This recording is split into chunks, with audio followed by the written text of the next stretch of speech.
औज़ुबिल्लाहि मिनश्शैतानिर्रजीम बिस्मिल्लाहिर्रहमानिर्रहीम। Dear students, आज का जो हमारा टॉपिक है वो काइंड्स ऑफ पनिशमेंट हैं, और काइंड्स ऑफ पनिशमेंट्स में हम लास्ट काइंड्स जो हैं वो आज पढ़ेंगे।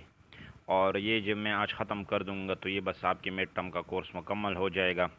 ये इस वजह से मैंने आज ये वीडियो अपलोड कर रहा हूँ ताकि आप लोग जो हैं आपको आसानी हो, और ये तकरीबन आपके पास एक हफ़्ते का टाइम हो इसको एग्ज़ाम के लिए प्रिपेयर करने का। ठीक है, तो अच्छा अब शुरुआत करते हैं सिक्योरिटी बॉन्ड। ठीक है, तो सिक्योरिटी बॉन्ड भी कुछ केसेस में लिया जाते हैं। ठीक है, जैसे पाकिस्तान में 107 के केसेस बहुत ज़्यादा मशहूर हैं। ठीक है, 107 के केसेस इस तरह होते हैं कि अगर एक बंदा जो है उसको दूसरे बंदे से ख़तरा हो तो वो 107 की एप्लीकेशन दे देते हैं मजिस्ट्रेट को कि ये मुझे मार सकता है या मुझे ज़ख्मी कर सकता है, तो वो उस 107 की ज़मानत ले लेते हैं कि आप इस बंदे को नुकसान नहीं पहुंचाएंगे। ठीक है, तो ये क्या होता है, इसको सिक्योरिटी बॉन्ड कहा जाता है। ठीक है, सिक्योरिटी बॉन्ड जो होता है वो क्राइम कमिट करने से पहले लिया जाता है ताकि वो बंदा जो है पीस को मेंटेन करे और क्राइम कमिट ना करे। ठीक है, जब वो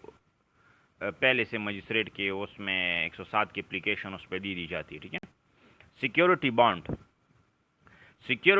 bond is not punishment in its nature. ठीक है, सिक्योरिटी बॉन्ड जो है वो पनिशमेंट नहीं है। ज़ाहिरी बात है, आपसे गुड बिहेवियर के लिए लिया जाता है, आपको सज़ा के तौर पे आप पे इम्पोज नहीं होता। ठीक है, it is taken when accused likely to breach public peace or commit any offence. ये तब लिया जाता है जब ये खदशा होता है कि एक्यूज क्या करेगा, पब्लिक पीस या कोई ऑफेंस कमिट कर सकता है। ठीक है, it is proved effective to prevent repetition of crime. ये क्राइम की रिपीटेशन में भी मददगार होता है कि बार बार वो क्राइम को दोहरा जाए। ठीक है, तो पुलिस अक्सर 107 में भी लोगों को चार्ज करके उससे अच्छी बिहेवियर के लिए ज़मानत ले लेती है। ठीक है, इसके बाद है deportation. Another way of punishment is the deportation of corrigible और डेंजरस ऑफेंडर्स। ठीक है, दूसरा तरीका ये होता है कि जो डेंजरस और खूनखार किस्म की जो वो होते हैं एक्यूज होते हैं, जो बहुत ज़्यादा डेंजर होते हैं, उनको क्या किया जाता है, डिपोर्ट कर दिया जाता है। ठीक है, एक इलाके से दूसरे इलाके में। ठीक है, deportation of criminals is also called banishment, इसको बेनिशमेंट भी कहते हैं। Corrigible and harden criminals were generally clamoured to far places with a view of eliminating them from the community. उनको माशरे से दूर भेजा जाता है। ठीक है, उनको जो है जो कम्युनिटी होती है उसको क्या कर दिया जाता है, वहाँ से दूर भेजा जाता है। ठीक है, in England war criminals they are usually transported to distinct astro African British colonies. Astro African जो ब्रिटिश कॉलोनी थी, जो क्रिमिनल्स थे वो लोग क्या करते थे, उनको वहाँ भिजवा देते थे। ठीक है, आजकल जी डिपोर्टेशन का वो है कि मिसाल के तौर पर अगर कोई बंदा इलीगल डॉक्यूमेंट्स के साथ पकड़ा जाता है, जिस तरह पाकिस्तान में एक अफगानी जो है बगैर रजिस्ट्रेशन वगैरह के पकड़ा जाता है, तो उसको क्या किया जाता है, डिपोर्ट कर दिया जाता है। इसी तरह पाकिस्तानी जो इब्राड काम करते हैं यूके में या यूएई में, जब वो भी बगैर वीज़ा वगैरह के पकड़ लिए जाते तो उनको क्या कर दिया जाता है, डिपोर्ट कर दिया जाता है। ठीक है, इसको डिपोर्टेशन कहते हैं। अच्छा, इसके बाद है, ये आप ये पिक्चर देख सकते हैं, आपको अंदाजा हो रहा होगा कि इम्प्रिजनमेंट है। ठीक है, नेक्स्ट टॉपिक, ये जो बंदा है जेल में बैठा हुआ है, ठीक है, एक्यूज जो है, ये क्या होता है, इसको इम्प्रिजनमेंट है। ठीक है, another form of punishment is imprisonment. सजा की एक और किस्म इम्प्रिजनमेंट भी है। ठीक है, imprisonment represents the most simple and common punishment which is used all around the world. ये ऑल अराउंड द वर्ल्ड में बहुत ज़्यादा कॉमन है, आम है। तकरीबन हर मुल्क में जो है अक्सर जराइम की सज़ा जो है वो इम्प्रिजनमेंट है। जिन ममालिक ने डेथ पेनल्टी को एबॉलिश भी कर दिया है, ख़त्म भी कर दिया, वहाँ भी अभी तक लाइफ इम्प्रिजनमेंट मौजूद है, उम्र कैद आपको दी जा सकती है। ठीक है, अच्छा एक बात याद रखें कि इम्प्रिजनमेंट मैंने आपको पहले भी बताया था कि दो किस्म का होता है, सिंपल और रिगरस। सिंपल में वो बंदा जो है सिर्फ जेल में बंद किया जाता है, और रिगरस में उससे काम भी लिया जाता है। ठीक है, जिसको हम कैद बमशक्कत कहते हैं। ठीक है, a properly administered imprisonment can serve all three objects of punishment. अगर सही तरीके से इसको एडमिनिस्टर किया जाए तो ये तीनों जो ऑफेंस, जो तीनों थ्योरीज हमने पढ़ी थी, जो ऑब्जेक्ट ऑफ क्रिमिनल पनिशमेंट के जो मकासद है उसको पूरा करता है। मिसाल के तौर पर रिफॉर्मेटिव, आप जेल में एक बंदे को कैद करके उसको रिफॉर्म भी कर सकते हैं, उसको प्रिवेंट भी कर सकते हैं कि वो दोबारा जुर्म कमिट ना करे, ठीक है। अच्छा, it may B deterrent because it makes an example, ये डिटरेंट भी इन नेचर होता है क्योंकि जब एक बंदे को जेल भिजवा दिया जाता है तो हमारे अक्सर लोग जो है वो डर जाते हैं, ठीक है। It may be preventive because in prison disable the offender at least for some time, कुछ टाइम के लिए तो उसको क्या किया जाता है, डिसेबल किया जाता है कि वो क्राइम दोबारा नहीं कर सकता। A properly use it might give opportunity for reformatting the character of the accuse, अगर सही तरीके से इस्तेमाल किया जाए तो ये क्या करता है, जो मुलजिमों का करेक्टर भी आपको रिफॉर्म करने में मदद देता है, ठीक है। Condition of imprisonment in civilised countries have undergone radical changes in recent decades. जो इम्प्रिजनमेंट की जो प्रिजन हैं, जो जेल हैं, जो उनकी कंडीशन हाल जो सिविलाइज कौमें हैं उनमें, जो सिविलाइज ममालिक हैं उनमें बहुत ज़्यादा हद तक बदल गई हैं। अब जेलों में कैदियों को बहुत अच्छी सहूलत के साथ रखा जाता है, उनको बहुत ज़्यादा चीज़ें अवेलेबल होती हैं, ठीक है, और साफ़ सुथरा वगैरह। Alternative devices such as an open jail and prison hostel are being extensively used as the modified form of prison. अब जो है बड़े बड़े जेल बनाए गए हैं जिसमें बंदा घूम सकता है, इधर उधर से दूसरी जगह जा सकते हैं, ठीक है। बस सिर्फ एक बाउंड्री में आपको बंद किए जाते हैं, बाकी आपको एक कमरे वगैरह में बंद नहीं किया जाता, ठीक है। इसके बाद है कैपिटल पनिशमेंट और डेथ पेनल्टी, ठीक है। In the history of punishment, capital punishment, death penalty has always occupied and very important place. Death penalty past में भी और जाहिर बात है अभी भी बहुत ज़्यादा इंपॉर्टेंट जगह है उसकी लॉ में, ठीक है।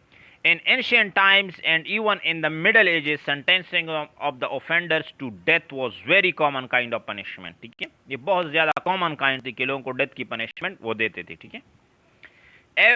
Even for what might be considered as minor offenses in modern times, आजकल के दौर में जो माइनर ऑफेंसेस भी समझे जाते थे तो उनको भी वो क्या करते थे, सजाए मौत देते थे, ठीक है। Death penalty was death sentence has always been used as an effective punishment for murderers and dangerous offenders। बहुत ज़्यादा आप देखते हैं कि जैसी आर्मी पब्लिक स्कूल का इंसिडेंट पेश आया, वो अक्रंस जब हो गई तो उसके बाद क्या हुआ, आपके डेथ पेनल्टी पे जो बैन लगा था उसको हटा दिया गया और पाकिस्तान ने बहुत ज़्यादा फांसियाँ दी, ठीक है। बहुत ज़्यादा लोगों को वो कर दिया।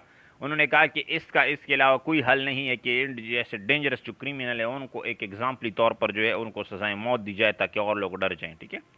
इट हैज़ बहुत डिटरेंट एंड प्रिवेंटिव इफेक्ट। ये उस बंदे को जाहिर बात है जब फांसी दी जाती है तो वो क्या करता है, दोबारा क्राइम कमिट नहीं कर सकता। और ये दूसरों के लिए डिटरेंट भी होता है कि माशरे में दूसरे लोग भी डर जाते हैं कि कल मुझे भी फांसी होगी, तो आप देखते हैं कि बहुत सारे लोग इस वजह से जो है वो मर्डर कमिट नहीं करते, ठीक है। The justification advance in support of capital punishment is that it is lawful to forfeit the life of a person who takes away another life. इसकी जो फेवर में जो आर्गूमेंट्स दिया जाता है, जो सपोर्ट में जस्टिफिकेशन दी जाती है, जो इसको जस्टिफाई किया जाता है वो ये है कि ये लीगल है और सोसाइटी की बेटरमेंट के लिए है। वो कहते हैं ना कि किसास में ज़िंदगी है, ठीक है। तो ये बेहतर समझा जाता है कि एक बंदा जिसने दूसरे को कत्ल किया है आप उसकी ज़िंदगी भी ले लें, उसको भी कत्ल कर लें, ठीक है, ताकि माशरे में दोबारा कोई जुर्रत ना कर सके। The killer deserve execution under this mode of punishment. Legal vigilance solidifies and social solidarity against law breakers, therefore it is legally justified। वो कहते हैं कि जब आप किसी को पनिशमेंट देते हैं, सजाए मौत देते हैं, तो उससे वो बंदे जिनका उन्होंने क्या किया होता है, किसी रिलेटिव को कत्ल किया होता है, उनकी जो प्राइवेट वो है मतलब ज़ाती इंतकाम भी पूरा हो जाता है। एंड सोशल सोलिडरिटी, और माशरा जो होता है वो जो यकजहत होता है, वो जो लॉ ब्रेकर होता है जिसने कानून तोड़ा है वो सब उसके खिलाफ इत्तेफाक पे होते हैं, उसको क्या कर देते हैं, सजाए मौत देते हैं। इस वजह से ये जस्टिफाइड है, ठीक है। आप देखते हैं ये मैंने आपके लिए लगाया है कि किस मुल्क ने सब मतलब फांसियाँ दी हैं। यूएसए ने 28, सऊदी अरेबिया की 158 से ज़्यादा है, पाकिस्तान की 326 है, ईरान की 977 है और चाइना की 1000 से ज़्यादा हैं। ठीक है, इसके बाद है सोलेटरी कन्फाइनमेंट। सोलेटरी कन्फाइनमेंट जो है, आप सबसे पहले एक पिक्चर देखें, दैट इज सोलेटरी कन्फाइनमेंट। अक्सर जो जेल में इम्प्रिजनमेंट में लोगों को बंद किया जाता है, उसके साथ दूसरे कैदी भी होते हैं, तो उसके साथ गपशप लगाते हैं वगैरह वगैरह। लेकिन सोलेटरी कन्फाइनमेंट में उस बंदे को अकेले बंद किया जाता है। ठीक है,